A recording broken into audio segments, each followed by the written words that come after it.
My husband keeps violating my privacy by reading my diary and then weaponizing my thoughts against me. Posted by you/help me recalibrate. I'm trying to stay focused here, but my edibles have kicked in, and I need advice.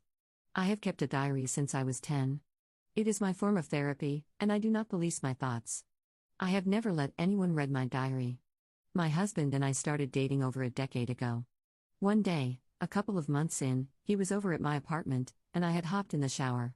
When I came out, he was sitting on the bed, shell-shocked.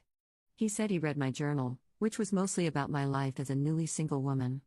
He told me it really stung to read all that. I asked him, but wait, hold on, how'd you find it? He said he was looking for matches. He couldn't tell me why he kept reading even after he knew what it was, but his apology was sincere, and I forgave him. Not too long after that, things got messy. He started getting either very sad or very angry while referring to things he read. His feelings were so intense that I started apologizing for my thoughts. Anyway, we got married. A decade later, I was thinking of a divorce and wrote a ton to process my thoughts about some sensitive topics. Again, he stumbled upon my journal and read it all. I was pissed, but he convinced me that he would never do it again. Besides, he was really hurt by the things I wrote, and I felt bad. I let it go, but he started getting sad or angry again thinking about what he had read. Once more, the intensity of his feelings led me to apologize for my thoughts. Now here we are, married with kids, setting up Scrabble on a Friday night. He went to find a piece of paper and came back quiet and distracted. I asked if everything was okay. He looked at me sharply and told me that he just read my journal. I tensed, thinking of how I recently tackled some tough feelings related to our different ethnic and religious backgrounds. I wrote things that would have been hurtful to read, and I was mortified knowing that he did read them, but I was also annoyed. I told him, wait, you read my journal again? He blamed me for leaving it out and accused me of being a bad person for what I wrote, but honestly, I wasn't listening to him anymore. I just wanted to know why we were dealing with this again. It's pretty effing basic knowledge that one shouldn't read other people's diaries, right? But look at him, forcing his way into my brain and shaming me for what he saw. I surprised myself by slamming my hand on the table. You read it a third time? We were both hurt, but he was accusing me of overreacting while minimizing and deflecting from his behavior. He called me overly emotional when I cried over how violated I felt.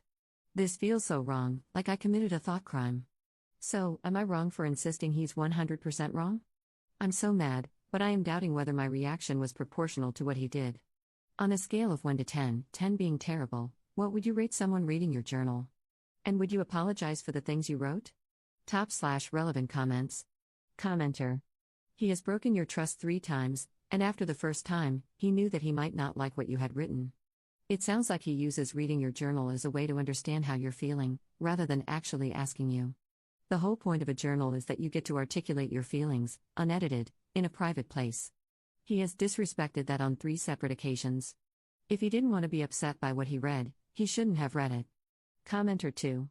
You willingly married someone after they proved time and again that they have no problem crossing your boundaries and then punishing you for what's inside that journal. Leave that man.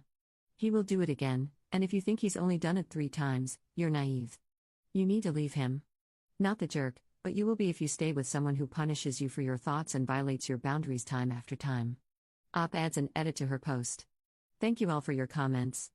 I am overwhelmed. For those suggesting therapy, I have been in it for a long time, and I credit it for helping me listen to the little voice in my head instead of ignoring it. Therapy gave me the insight to see what he was doing in real time. But to those saying I'm the jerk and everyone sucks here, all I can say is that this type of behavior has been normalized so much for me, and I have been gaslit for so long, that I automatically convinced myself it wasn't that bad. I feel like I'm emerging from the upside down, and I have to relearn basic social norms.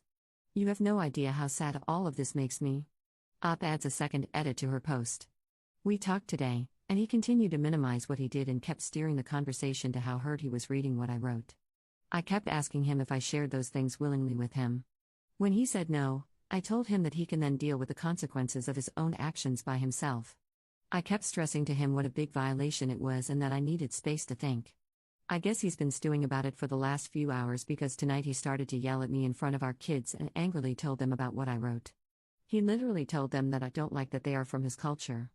WTF, man, why are you hurting them? To hurt me?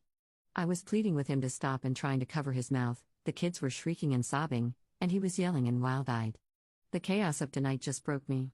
I had flashbacks of my childhood, screaming and crying on a stairwell, watching my dad go after my mom. Long ago, I had promised that I would never put my kids through something like that. I tried to get them out of the house since he wasn't stopping, but we only got as far as my car, where the three of us sat crying while I kept apologizing to them and trying to reassure them. God, how did I get to this point? Update 12 days later. Hey, Reddit. I will keep the update itself brief. The kids and I are safe, and I am divorcing my husband. The incident that I posted about was so jarring that I could no longer downplay the abuse. I understood then that it would be so much worse for my kids to grow up in a household like that than to grow up with divorced parents. I did want to take this opportunity to talk to the people who seemed flabbergasted that I had not left him earlier. I know Reddit can be cruel sometimes, but to shame someone for staying in an abusive relationship is just so ignorant. A person stays with an abuser for a myriad of reasons: fear, shame, mental health issues, lack of resources, lack of support, lack of money, the partner's coercive control, etc. Please educate yourself on abusive relationships before writing judgmental comments. In my case, I stayed because he was so good at manipulating and gaslighting, at sowing doubt and confusion, that I started taking notes during arguments because I felt like I was going crazy. He would say things and then deny up and down that he said them. He would tell me that I misinterpreted his words or that I had a bad memory or that I had anger issues. Meanwhile, he was the one punching walls, breaking things, lying, and following me from room to room as I was trying to get away from him.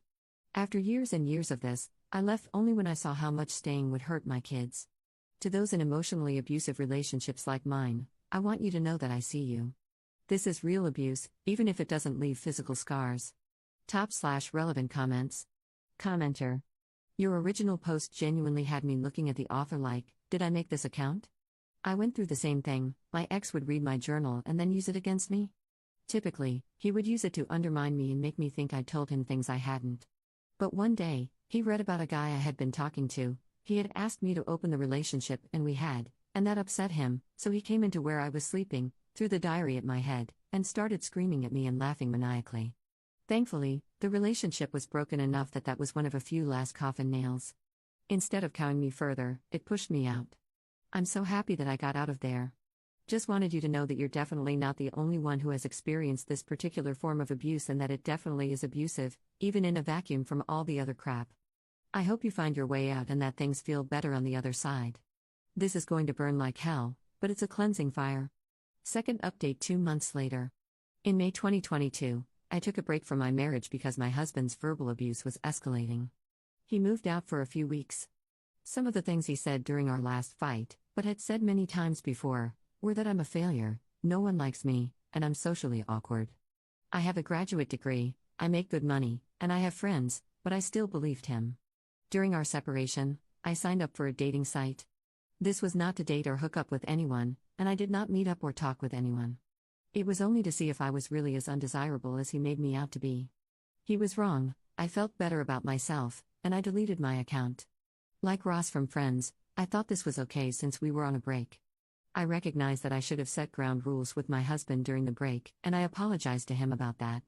We tried to work on our marriage, but, as those who read my other posts know, I am divorcing him. This time during our separation, we set ground rules.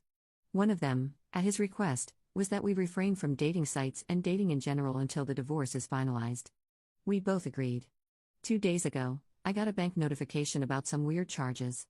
When I looked into it, I saw that he had joined 2 dating apps and mistakenly charged our joint account. I took a screenshot and sent it to him without comment. He responded that it was okay for him to do that because I did it in the past. When I mentioned that we discussed and agreed not to do that, he said, "I'm just doing what you did."